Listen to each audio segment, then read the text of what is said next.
जय हिंद फ्रेंड्स। स्वागत है आप सभी का आपके अपने YouTube channel defence my world पर। फ्रेंड्स, कल से आपके इंडियन एयरफोर्स के एग्जामिनेशन स्टार्ट होने वाले हैं। तो इस वीडियो में मैं आपको कुछ चीज़ें बताने वाला हूं कि आपको एग्ज़ाम को किस तरह से अटेम्प्ट करना है, क्वेश्चंस को किस तरह से सोल्व करना है, ताकि आप सभी चीज़ों को आसानी से सोल्व कर पाएँ और अच्छे से स्कोर कर पाएँ। तो वीडियो छोटा सा होने वाला है, ज़्यादा बड़ा वीडियो मैं नहीं करने वाला हूँ। इस वीडियो को आप अंत तक एवं पूरा ज़रूर देखिएगा, जिससे कि आपको एक बेसिक आइडिया मिल सके कि आप अगर पेपर को सोल्व करने की स्ट्रेटेजी अगर आपकी सही रहेगी तो आप मैक्सिमम स्कोर कर पाएंगे।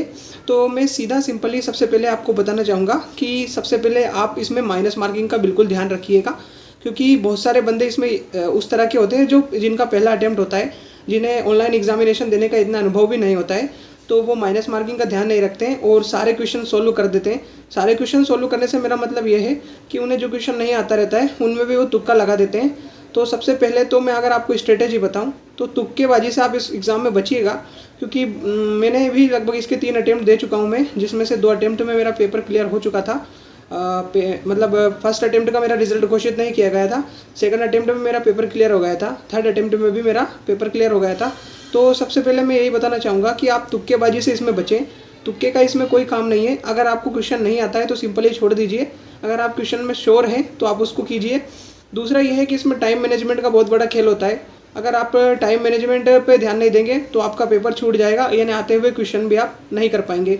तो अगर मैं सबसे पहले एक्स ग्रुप की बात करूं तो एक्स ग्रुप में बेसिकली सबसे पहले फिजिक्स का पेपर ओपन होता है। तो फिजिक्स के पेपर की ही मैं अगर बात करूं आपसे, तो फिजिक्स के पेपर में अगर आपको सोल्व करना है तो सबसे पहले आप 20 मिनट में 25 क्वेश्चन आपको करने पड़ेंगे।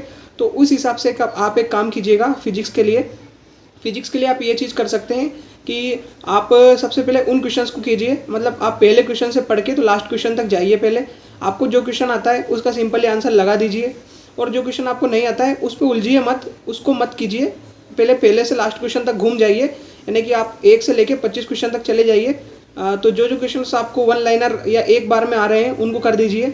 उसके बाद में फिर से आप आइए और जो न्यूमेरिकल टाइप्स हैं क्वेश्चंस हैं और जो आपसे पहली बार में नहीं बने थे इजीली, उनको कीजिए। अगर आपको फॉर्मूला याद है और आप श्योर हैं तो ही उन क्वेश्चंस को कीजिए, अन्यथा अपना टाइम वेस्ट उसमें ना करें, मतलब अगले क्वेश्चन को सॉल्व कीजिए। तो आपको क्या करना है, पेपर के 2 से 3 चक्कर पूरे लगाने हैं। जैसे अगर फिजिक्स का पेपर आपका ओपन हुआ तो 2 से 3 बार आपको पूरे पेपर में घूमना है, क्योंकि बहुत सारे बंदों का मैं स्ट्रेटेजी देखता हूँ, वो क्या करते हैं, जैसे उन्होंने फिजिक्स का पेपर ओपन किया तो फिजिक्स के पेपर में वो 10वें 12वें 15वें क्वेश्चन तक पहुँचते हैं, उसी में पूरा टाइम वेस्ट कर देते हैं। उनका टाइम क्यों वेस्ट हो जाता है, मीन्स वो 25 क्वेश्चन तक तो पहुँच ही नहीं पाते हैं। इस वजह से नहीं पहुँच पाते हैं क्योंकि वो उसी क्वेश्चन में उलझ कर रह जाते हैं और आगे के क्वेश्चन तक तो वो पहुँच ही नहीं पाते हैं। तो आपको ये गलती नहीं करनी है, आपको पेपर के 3 चक्कर पूरे लगाने हैं, ठीक है। तो उस तरह से आपको सोल्व करना है। उसके बाद में आपका मैथ्स का पेपर खुलेगा। मैथ्स में भी आपको सेम स्ट्रेटेजी को अपनाना है। पहले जो क्वेश्चन आपसे बन रहे हैं उनको करना है। उसके बाद में फिर से वापस से क्वेश्चन नंबर 1 से आना है, और जो क्वेश्चन आपसे सेकंड बार में, मतलब फर्स्ट बार में जो नहीं बन रहे थे वो बनेंगे। अगर आप, जैसे अगर मैं आपको बताऊं, देखिए मैंने बहुत सारी चीज़ें एक्सपीरियंस की है इन चीज़ों से। अगर आप जैसे फिजिक्स का या मैथ्स का ही पेपर कर रहे हैं और उसमें आपने सिंपली आप 5वें या 6ठे क्वेश्चन किसी भी क्वेश्चन में उलझ गए और वो क्वेश्चन आपको नहीं आ रहा है, उसका आंसर आपको नहीं बन पा रहा है या आंसर गलत आ रहा है, तो आपका एक माइंडसेट इस तरह से बन जाता है कि यार पता नहीं क्या होगा, मेरा पेपर ख़राब हो जाएगा और क्या पता नहीं क्या होगा। तो उस तरह से आपको गलती करनी ही नहीं है। एक बार में सोल्व करना है, अगर नहीं आता है तो नेक्स्ट क्वेश्चन पे बढ़ जाना है। उसके बाद में जब आपका पूरा पेपर हो जाए फिर अपने को सेकंड पेपर पे, मतलब उसी क्वेश्चन पे फिर से आना है।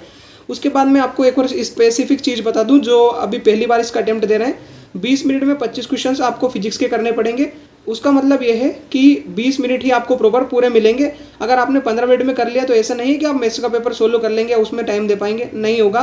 फिजिक्स के लिए 20 मिनट है तो 20 मिनट तक आप दूसरा पेपर ओपन नहीं कर पाएंगे, तो इस बात का भी विशेष ध्यान रखें। उसके बाद मैथ्स के भी 20 मिनट में 25 क्वेश्चन आपको सोल्व करने होंगे इसी स्ट्रेटेजी के साथ। उसके बाद में आपका इंग्लिश का पेपर खुलेगा। इंग्लिश में भी आपको 20 मिनट में 20 क्वेश्चन को सोल्व करना होगा। इंग्लिश की स्ट्रेटेजी के लिए मैं आपको ये बताना चाहूँगा कि इंग्लिश में आप एक काम कीजिएगा, आपका जो पैसेज है और जो PQRS है उसको सबसे लास्ट में सोल्व कीजिएगा। अगर आप शुरू में ही पैसेज को सोल्व करने लगे तो उसमें आपको प्रॉब्लम आ सकती है। उसमें प्रॉब्लम का मतलब ये है कि आप पैसेज पढ़ेंगे, उसमें टाइम कंज्यूम होगा, फिर अगर आपको पैसेज समझ नहीं आए तो आपको दोबारा पढ़ना पड़ेगा, हो सकता है 3 बार भी पैसेज पढ़ना पड़े, और फिर भी आपके आंसर ना बने तो आपको एक घबराहट टाइप हो सकती है, हेजिटेशन, उससे आपका पेपर खराब हो सकता है। तो मेरा सबसे पहला यही मैं बताना चाहूँगा कि इंग्लिश में अगर आप सबसे लास्ट में अपने पैसेज और PQRS क्वेश्चंस को करेंगे तो कोई प्रॉब्लम नहीं आएगी। मान लीजिए इंग्लिश का पेपर वैसे इजी ही आता है, अगर आपने 10 से 12 मिनट में इंग्लिश का पेपर अगर सोल्व कर लिया पूरा सिर्फ पैसेज को छोड़ के, तो आपके पास 8 मिनट बचेंगे। 8 मिनट में अगर 4 मिनट में भी 8 मिनट्स में से अगर 4 मिनट भी आपको पैसेज पढ़ने में लग रहे हैं तो कोई प्रॉब्लम नहीं है। अगर आप एक ही बार में पैसेज को अच्छे से पढ़ के समझ लेंगे तो 2 मिनट में तो आपके सारे क्वेश्चंस बन जाएंगे। तो इस तरह की स्ट्रेटेजी के साथ आपका एक्स ग्रुप का पेपर जो है वो सोल्व हो जाएगा। इंग्लिश तो दोनों में कॉमन रहेगी। तो उसके बाद में बात करूँ मैं रागा की, तो रागा में मान के चलिए 16 से 17 क्वेश्चंस आपको रीजनिंग के देखने को मिलेंगे, यानी कि वाई ग्रुप की मैं बात कर रहा हूँ यहाँ पर। एक्स ग्रुप का तो मैंने आपको बता दिया है। और रागा में आपको 16 से 17 क्वेश्चंस जो है रीजनिंग के देखने को मिलेंगे। उसमें से भी फिगर काउंटिंग वाले, फिगर जो आकृति वाले होते हैं ना क्वेश्चंस, वो ज़्यादा देखने को मिलते हैं। तो उन क्वेश्चंस के बारे में मैं आपको थोड़ा सा बताना चाहूँगा कि उन क्वेश्चंस को आप थोड़ा सा मतलब अगर एक बार में आपको करने में नहीं आ रहा है तो उनको छोड़कर आगे बढ़ जाइए। जब आपका पूरा पेपर सोल्व हो जाए फिर से उन क्वेश्चंस पर आइए और उनको करने का ट्राई कीजिए, आपसे डेफिनेटली क्वेश्चंस बनेंगे। क्योंकि मेरे साथ भी ये हो चुका है। जैसे मैं अगर मैं अपना एग्जांपल दूं, मैंने मान लीजिए मैंने खुद ये चीज़ एक्सपीरियंस की है कि जैसे मैंने फिजिक्स का पेपर दिया, अब मेरे को है ना पता है मतलब सेकंड या थर्ड क्वेश्चन में कर रहा हूँ, ठीक है, मुझसे पहली बार में वो क्वेश्चन नहीं बना, लेकिन जब मैं एक तरह से पूरा अपना पेपर सोल्व कर दिया, 25वें क्वेश्चन तक पहुँच गया, फिर से मैं उसी क्वेश्चन पर आया, तो आप अपने आप पता नहीं क्या हुआ और वो क्वेश्चन बनने लगे। ये सब एक माइंड सेट होता है, आपके जो दिमाग का गेम होता है। आपकी स्ट्रेटेजी अगर रणनीति ठीक है तो कोई प्रॉब्लम नहीं आती। इसी तरह से मैंने आपको बता दिया कि रागा में आपको करना है 16 से 17 क्वेश्चंस आपको रीजनिंग के देखने को मिल जाएंगे।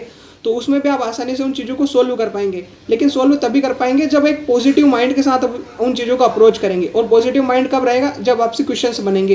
क्वेश्चंस तभी बनेंगे जब आप सही स्ट्रेटेजी से पेपर को सोल्व करेंगे।